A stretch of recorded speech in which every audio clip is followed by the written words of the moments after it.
Breaking immigration news, green card holders from countries like Afghanistan, Haiti, Venezuela, Iran, and more are being targeted by the Trump administration for what the Trump administration is calling a re-examination of green card holders from certain countries of concern.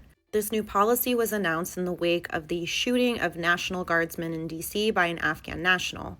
Earlier this evening, the USCIS Director Joe Edlow posted on his X account that at the direction of the President of the United States, he's directed USCIS to conduct a quote-unquote full-scale, rigorous re-examination of every green card holder from countries of concern. Soon after that, USCIS issued this policy alert, which states that effective immediately, USCIS will consider relevant country-specific facts and circumstances as part of its adjudication of discretionary benefit requests. It states that this country-specific information can be considered for certain applications for adjustment of status, which are green card applications, as well as extensions of stay for non-immigrant visas and changes of status. However, it is not included to just these benefit requests. It also says that this country-specific information that they apply to their adjudication can be viewed as a negative factor. It also states that if a USCIS officer decides that there's insufficient screening or vetting information that makes it hard for them to determine whether or not the person who's applying would be a risk to national security,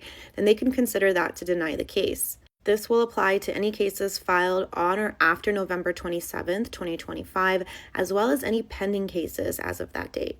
Now, this policy alert is intentionally pretty vague. The national security justification is now being used to have sweeping restrictions against an entire population of people and to ultimately justify higher deportation numbers. Now, it is anticipated that there will be a lawsuit as a result of today's announcements. If you're a person from an affected country, make sure you speak with an experienced immigration attorney, particularly if you're thinking about filing a new case.